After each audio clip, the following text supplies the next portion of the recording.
Welcome to The Line. Last week, a man entered Aztec High School and shot and killed 2 students. We've discussed mass shootings several times on New Mexico in Focus this year, and this particular shooting made us think about the long-term psychological impact on students who witness violence in their schools. They emerge without physical injuries, certainly, but memories that will haunt them for a lifetime. Our line panelists are ready to share their thoughts on this issue. I'm joined this week by Stephen Spitz, host of New Mexico People, Places, and Ideas on KUNM. Former House Minority Whip Daniel Foley is here. Laura Sanchez-Rivey, she's an attorney at Cuddy & McCarthy, LLP. And Giovanna Rossi is back. She's president of Collective Action Strategies, LLC, and producer-host of The Well Woman Show. Stephen, you've spoken here in the past, been at tables here about children issues and talking about kids, the interest of yours. One of the things that the producers and I talked about when we were trying to figure out the show this week is what happens in a small town like New Mexico, where you've got resources in the school, but when you leave the school, what happens in the community? Are there resources out there for a child? What happens if there's not a strong home? What happens if there's not a strong community?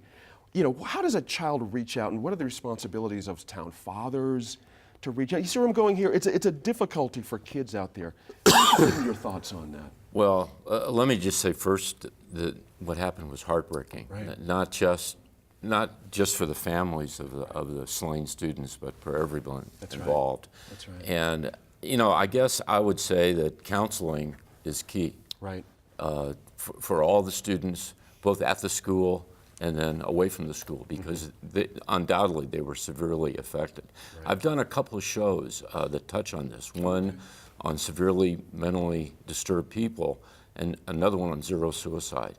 And I think it's interesting because we tend to think of shooters as being severely mentally disturbed, but very few of them actually are. Most of them are seriously depressed is what they are.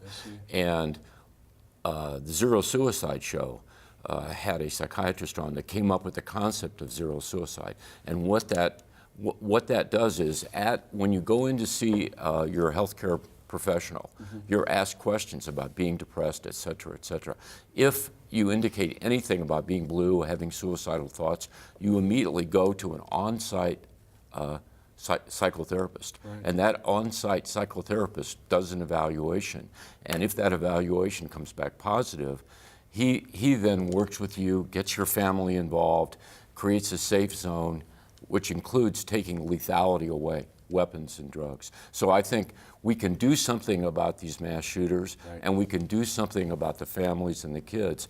And I think, I'm sorry to say, and it's kind of commonplace, it revolves around psychological counseling and therapy. Right, interesting point there, especially Laura, when you think about the FBI had visited this young man. And you would think there would have been some signs at the school. I mean, some of his postings about how everything sucks in his life, using his word there.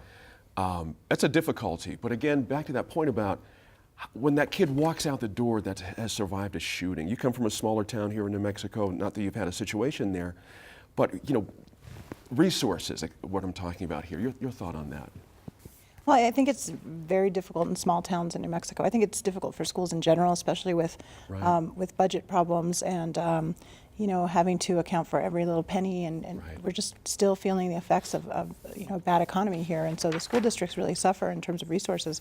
And in smaller places like Deming, like Aztec, I just don't think there's as many resources. There's just not as much of a ability for people to find, you know, maybe counseling and other type of resources, and for kids to feel like there is a safe space for them to be able to express themselves. I also think that there's, you know, there's a lack of things for students to do a lot of times. You hear that a lot, yeah. They often, you know, rather than channeling that anger or frustration outward, they channel it inward. Right. And you know, what you're talking about in terms of everything sucks, and you know, that's often what kids that age say. So I think identifying, you know, the ones that are very serious about that and maybe depressed is very difficult, I think, for certainly for school officials, to determine, you know, your average teenager who's sort of in general unhappy about stuff, or someone who actually does have very serious problems. I think that that's something that can be addressed with some training, but we just need a lot more resources devoted to it. That's a good point. You know, Giovanna, there was services this morning, Friday morning, for one of the students, another service on Sunday. That's part of that process, these services. And so is, I have to imagine,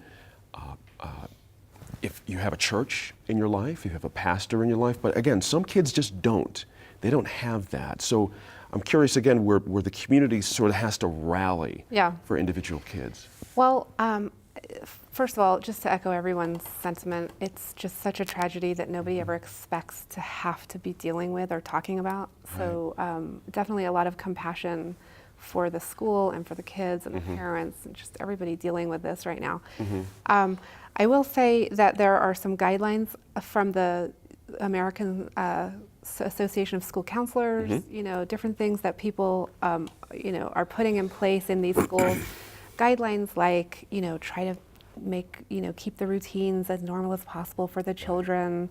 There are lots of little guidelines like that. I think that the issue of witnessing violence at school, which you brought up earlier, and the long-term effects of that, I think that's an interesting point to bring up because actually kids are witnessing violence not just at school during these tragedies, but they're witnessing violence on TV all the time, every day, in the news. And so I think there are some short-term things that need to, you know, happen, like these guidelines that I just talked about. But there are these other long-term strategies and solutions that really need to be looked at. That's a good point there too. You know, Daniel, this week on Thursday was the 5-year anniversary in Newtown of the Sandy Hook shooting.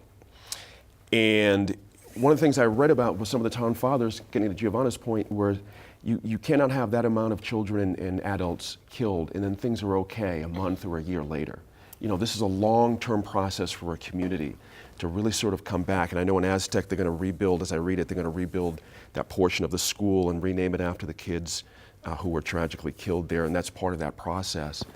But again, it strikes me that do schools in fact have to beef up or be prepared for these kind of after moments as part of their normal course of business now as an American school? That's the part that really sort of makes your stomach cringe when you think about it.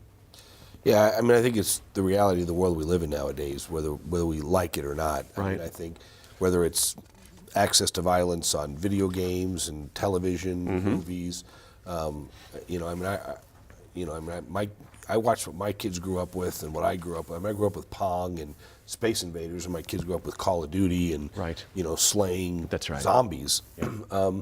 I do think, though, I disagree a little bit with Laura when coming from a small town as well. Right. I feel the small towns are better situated to handle this stuff on some levels than others. I agree with Laura. They don't have the resources. Right. The schools don't have it, and the people in the town don't have it. You know, Albuquerque is going to have 75 people that are trained to deal with this somewhere in Albuquerque.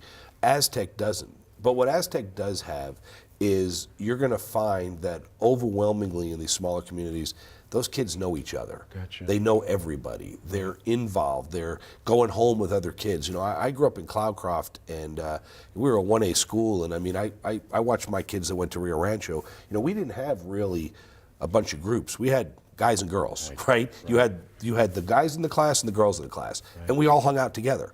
You know, we had guys that played football, guys that didn't play football. The football guys hung out with the guys that were in band, and the band people hung out with the cheerleaders. And I mean, it was a more of a communal community. You know, there wasn't this. You know, I look at my kids. You know, my son Josh that graduated last year from Rio Rancho. He couldn't tell you who 3/4 of the kids in his class were. That's right. If they weren't on the football team or didn't run track. Right. Or weren't involved in DECA, Josh didn't know anything about those guys. I could tell you at Cloudcroft, I could tell you every kid that graduated with me, every kid that was 3 or 4 years before me, 3 or 4 years after me. So I think in these moments, that family atmosphere, that ability to have that compassion where it's not just, hey, I don't know you and you don't know me, and let me show you that I really have empathy for you for the first time ever. Right. I think they're better situated for that long-term ability to deal with this than maybe the bigger cities are internally, even though they don't have the resources. Yeah, that's a good point. I'm glad we're going to leave it on that note because we can only hope that's the situation in Aztec going forward. Now, when we come back to the line, we discuss allegations by a lobbyist that a former state lawmaker asked for sex in exchange for a vote.